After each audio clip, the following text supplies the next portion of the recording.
نماز جمعہ اور غسل جمعہ کی کیا فضیلت ہے؟ وہ کون سی نماز ہے جس کے لیے خرید و فروخت چھوڑنا ضروری ہے؟ نماز جمعہ ترک کرنے والے کا کیا حکم ہے؟ آئیے ان سبھی سوالات کے جوابات جانتے ہیں آج کے ایپیسوڈ میں۔ بسم اللہ الرحمن الرحیم۔ ناظرین محترم، السلام علیکم ورحمۃ اللہ وبرکاتہ۔ سبیل قرآن کے تفسیر پروگرام میں ایک بار پھر آپ سبھی کا استقبال کرتے ہیں۔ آیت اللہ طباطبائی علیہ الرحمہ فرماتے ہیں، وہ لوگ جن کے دل میں کوئی بیماری نہ ہو، وہ لوگ قرآن کی ایک آیت سنتے ہی ایمان لے آتے ہیں۔ آج آپ کے سامنے سورہ جمعہ کی آیت نمبر 9 کی تفسیر لے کر حاضر ہوا ہوں۔ آئیے سب سے پہلے اس آیت کی تلاوت اور اس کو ترجمے کو سن لیتے ہیں۔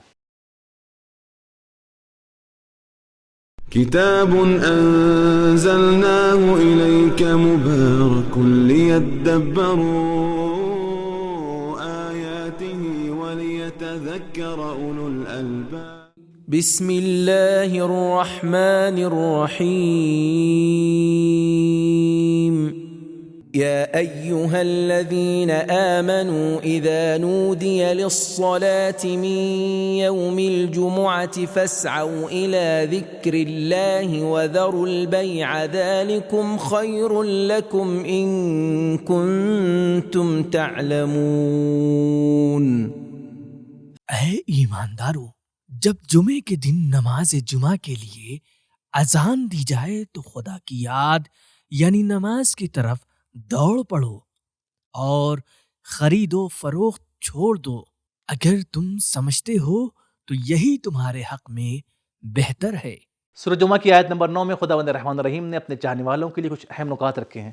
آئیے سن لیتے ہیں ان اہم نکات کو بھی۔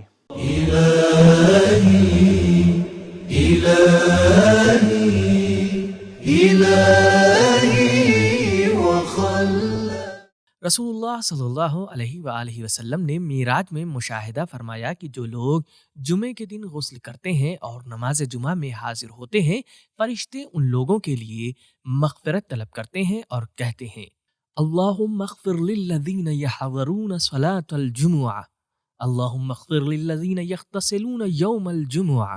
مستدرک الوسائل جلد نمبر 6 صفحہ نمبر 91۔ روزہ جمعہ کی منزلت۔ اسلام میں جمعے کے دن کی ایک خاص اہمیت ہے اور اس کے بارے میں بہت سی روایتیں موجود ہیں، جن میں سے بعض کی طرف ہم اشارہ کر رہے ہیں۔ پیغمبر اسلام صلی اللہ علیہ وآلہ وسلم نے ارشاد فرمایا، جمعہ ہفتے کے تمام دنوں کا سردار ہے اور اللہ کے نزدیک بہت بڑا مرتبہ اور درجہ رکھتا ہے۔ وسائل الشیعہ جلد نمبر 5 صفحہ نمبر 17۔ جمعہ فقیروں اور محروموں کی مدد کا دن ہے۔ حدیث میں ملتا ہے کہ اپنے صدقات اور انفاق جمعے کے دن ادا کیا کرو۔ وسائل الشیعہ جلد نمبر 5 صفحہ نمبر 67۔ جمعہ مسلمانوں کی عید ہے۔ وسائل الشیعہ جلد نمبر 5 صفحہ نمبر 66۔ جمعہ امام زمانہ علیہ السلام کی غیبت کے اختتام اور ان کے ظہور کا دن ہے۔ یخرج قائمنا یوم الجمعہ، کمال الدین صفحہ نمبر 164۔ جمعے کے دن آسمان کے دروازے بندوں کے اعمال اوپر جانے کے لیے کھول دیے جاتے ہیں۔ وسائل الشیعہ جلد نمبر 5 صفحہ نمبر 325۔ پیغمبر اسلام صلی اللہ علیہ وآلہ وسلم ارشاد فرماتے ہیں، جمعے کے دن اللہ نیک کاموں کو کئی گنا کر دیتا ہے اور برے اعمال کو مٹا دیتا ہے، مومنوں کے درجات میں اضافہ کرتا ہے، دعاؤں کو قبول کرتا ہے، بلاؤں کو دور اور مومنوں کی حاجتیں پوری کرتا ہے۔ وسائل الشیعہ جلد نمبر 5 صفحہ نمبر 63۔ جو شخص بھی جمعے کے دن اپنے ماں باپ یا ان میں سے کسی ایک کی قبر کی زیارت کے لیے جائے تو اس کے گناہ معاف کر دیے جاتے ہیں اور اس کا نام نیک لوگوں میں لکھ دیا جاتا ہے۔ صلاۃ الجمعہ صفحہ نمبر 245۔ جمعے کے دن غسل جمعہ نہ چھوڑیں کیونکہ یہ نبی کی سنت ہے۔ خوشبو لگاؤ اور اچھے کپڑے پہنو، کافی جلد نمبر 3 صفحہ نمبر 417۔ پیغمبر اسلام صلی اللہ علیہ وآلہ وسلم نے ارشاد فرمایا، کیا میں تمہیں بتا دوں کہ جنتی کون ہے؟ جو شخص سردی کا موسم ہو یا گرمی کا، وہ جمعے کے دن کے اعمال کو ترک نہیں کرتا۔ کنز العمال حدیث نمبر 21085۔ جمعے کے دن جتنا ہو سکے نیک اعمال انجام دو۔ وَلْيَفْعَلُ الْخَيْرَ مَا اسْتَطَاعَ، وسائل الشیعہ جلد نمبر 5 صفحہ نمبر 78۔ جو شخص جمعے کے دن صاف صفائی کرتا ہے، ناخون اور اپنے سر اور چہرے کے بالوں کو چھوٹا کرتا ہے، مسواک کرتا ہے اور نماز جمعہ کے لیے جاتا ہے تو 70,000 فرشتے اس کو وداع کرنے آتے ہیں اور اس کے لیے استغفار اور شفاعت کرتے ہیں۔ مستدرک جلد نمبر 6 صفحہ نمبر 46۔ نماز جمعہ کی منزلت۔ مدینے کی طرف ہجرت کرنے کے بعد پیغمبر اسلام صلی اللہ علیہ وآلہ وسلم کا پہلا عمل نماز جمعہ برپا کرنا تھا۔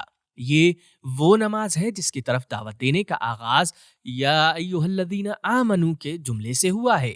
یہ وہ نماز ہے جس کے لیے خرید و فروخت کو ترک کرنے کا حکم دیا گیا ہے۔ یہ وہ نماز ہے جسے حج کے برابر کہا گیا ہے۔ علیک بالجمعہ فإنها حج المساکین، تہذیب جلد نمبر 3 صفحہ نمبر 237۔ یہ وہ نماز ہے جس کے خطبے کے بعد دعا قبول ہوتی ہے، وسائل الشیعہ جلد نمبر 5 صفحہ نمبر 46۔ یہ وہ نماز ہے جس میں امام جمعہ اسلحہ لے کر خطبہ دیتا ہے۔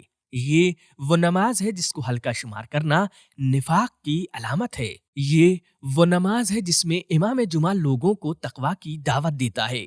یہ وہ نماز ہے جس میں لوگ دنیا کے مسائل کو جانتے ہیں۔ یہ وہ نماز ہے جو صرف جماعت کے ساتھ ہو سکتی ہے، فرادہ نہیں۔ یہ وہ نماز ہے جس کے لیے سفر میں تاخیر کرنا بہتر ہے۔ حضرت علی علیہ السلام نے حارث ہمدانی کو ایک خط میں لکھ کر فرمایا، جمعے کے دن سفر نہ کرو تاکہ نماز جمعہ میں حاضر ہو سکو، سوائے اس سفر کے جو راہ خدا میں ہو یا ایسے کام کے لیے جس میں تمہاری مجبوری ہو۔ نہج البلاغہ خط نمبر 69۔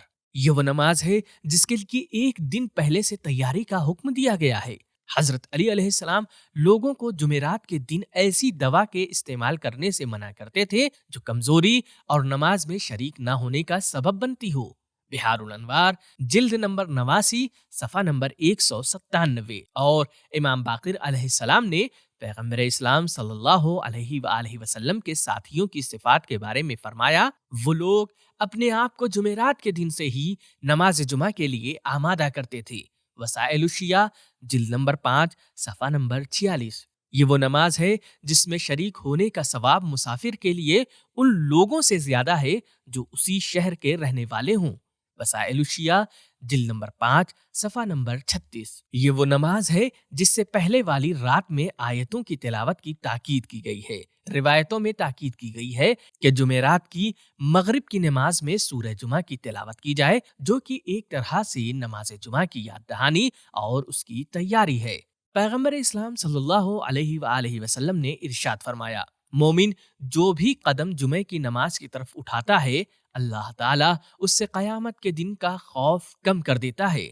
مستدرک الوسائل جلد نمبر 6 صفحہ نمبر 42۔ نماز جمعہ ان گناہوں کا کفارہ ہے جو انسان پورے ہفتے انجام دیتا ہے، البتہ شرط یہ ہے کہ گناہان کبیرہ کو چھوڑ دے۔ بہار الانوار جلد نمبر 89 صفحہ نمبر 256۔ اگر کوئی شخص کسی کو کام پر رکھتا ہے تو اسے نماز جمعہ کے لیے روکنا نہیں چاہیے، کیونکہ یہ گناہ ہے۔ مستدرک الوسائل جلد نمبر 6 صفحہ نمبر 7۔ جو شخص مسلسل 3 جمعہ بغیر کسی مجبوری کے چھوڑ دے، اس کا نام منافق کے عنوان سے درج کر دیا جاتا ہے۔ مستدرک الوسائل جلد نمبر 8 صفحہ نمبر 407۔ اس کے علاوہ ایک اور روایت میں ملتا ہے کہ اگر کوئی شخص بغیر بیماری اور مجبوری کے 3 جمعے میں حاضر نہ ہو تو اللہ اس کے دل پر مہر لگا دیتا ہے۔ کنز العمال حدیث نمبر 21147۔ اگر کوئی شخص نماز جمعہ میں حاضر نہ ہو سکے تو اسے چاہیے کہ کچھ راہ خدا میں صدقہ دے تاکہ وہ نماز جمعہ میں شریک نہ ہونے کا کفارہ قرار پائے۔ کنز العمال حدیث نمبر 21139۔ رسول اللہ صلی اللہ علیہ وآلہ وسلم نے فرمایا، جو شخص میری زندگی یا موت کے بعد جمعے کی نماز کو انکار کرنے یا ہلکا شمار کرنے کی وجہ سے چھوڑ دے، اللہ اس کے امور کو جمع نہیں کرے گا، اس کے امور میں برکت نہیں دے گا اور اس کے صدقے اور حج کو قبول نہیں کرے گا مگر یہ کہ توبہ کر لے۔ مستدرک الوسائل جلد نمبر 6 صفحہ نمبر 10۔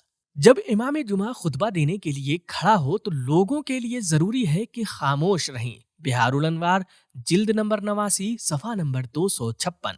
نماز نہ پڑھیں۔ وسائل الشیعہ جلد نمبر 5 صفحہ نمبر 39۔ اور ادب سے بیٹھیں۔ کنز العمال جلد نمبر 7 صفحہ نمبر 746۔ امام جمعہ کا فریضہ۔ نمبر 1، نماز جمعہ کا خطبہ لمبا نہ ہو۔ پیغمبر اسلام صلی اللہ علیہ وآلہ وسلم نے فرمایا، تمہارے بعد ایسی قومیں آنے والی ہیں جو خطبے کو طولانی کریں گے اور نماز کو جلدی، لیکن تم نماز کو طولانی اور خطبے کو چھوٹا کرو۔ کنز العمال جلد نمبر 7 صفحہ نمبر 748۔ نمبر 2، اللہ نے نماز جمعہ میں 2 خطبے رکھے ہیں تاکہ ان میں سے ایک میں اللہ کی حمد و ثنا ہو اور دوسرا خطبہ لوگوں کی ضروریات ان کو خبردار کرنے اور سکھانے سے مخصوص رکھا جائے۔ وسائل الشیعہ جلد نمبر 5 صفحہ نمبر 40۔ نمبر 3، کھڑے ہو کر خطبہ دیا جائے۔ بحار الانوار جلد نمبر 89 صفحہ نمبر 131۔ نمبر 4، خطبہ دینے والا اسلحہ لے کر کھڑا ہو لیکن اس کا استعمال نہ کرے بلکہ واعظ و نصیحت کرے، یعنی ہمارے پاس قدرت تو ہے لیکن اس کے باوجود ہم مہربان ہیں، جیسا کہ پیغمبر اسلام صلی اللہ علیہ وآلہ وسلم کمان یا عصا پر تکیہ کرتے تھے اور خطبہ دیتے تھے۔ وسائل الشیعہ جلد نمبر 5 صفحہ نمبر 38۔ نمبر 5، جب امام جمعہ ممبر پر جائے اور لوگوں کے سامنے کھڑا ہو تو لوگوں کو سلام کرے۔ وسائل الشیعہ جلد نمبر 5 صفحہ نمبر 43۔ نمبر 6، نماز جمعہ میں سورہ جمعہ اور منافقون پڑھے۔ پیغمبر اسلام صلی اللہ علیہ وآلہ وسلم نماز جمعہ میں سورہ جمعہ اور سورہ منافقون کی تلاوت کرتے تھے۔ سورہ جمعہ مومنوں کو خوشخبری دینے اور دنیا سے خبردار کرنے کے لیے، اور سورہ منافقون منافقوں کو نا امید اور سرزنش کرنے کے لیے۔ کنز الاموال جلد نمبر 8 صفحہ نمبر 378۔ نمبر 7، لوگوں کو زمانے کے مسائل سے آگاہ کرے۔ امام رضا علیہ السلام نے فرمایا، نماز جمعہ ایک عمومی اجتماع ہے تاکہ امام جمعہ لوگوں کو عبادت اور اطاعت کی ترغیب دلائے اور گناہوں سے روکے، اور لوگوں کو ان کے آس پاس ہونے والی چیزوں سے اور جو کچھ ان کے فائدے اور نقصان میں ہے اس سے باخبر کرے۔ بحار الانوار جلد نمبر 89 صفحہ نمبر 201۔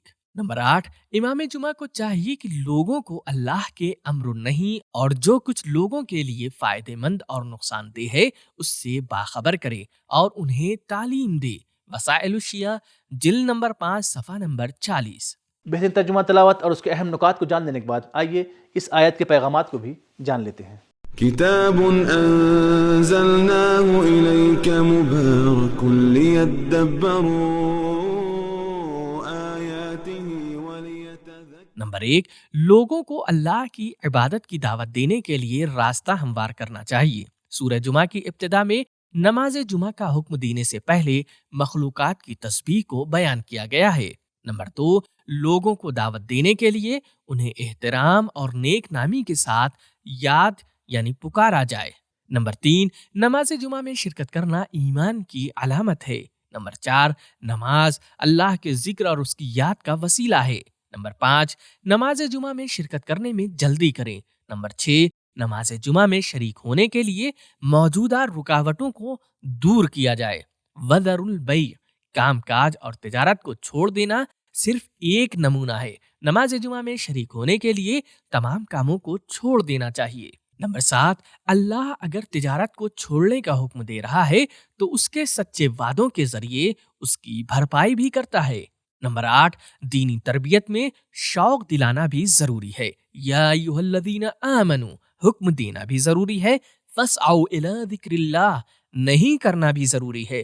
وذروا البیع، اور استدلال کرنا بھی ضروری ہے۔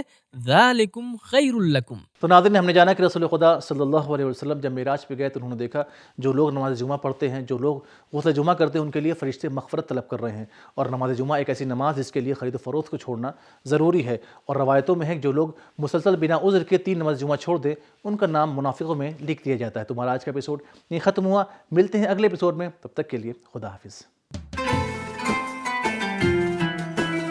سبیل قرآن، قرآنی سماج کی پہچان۔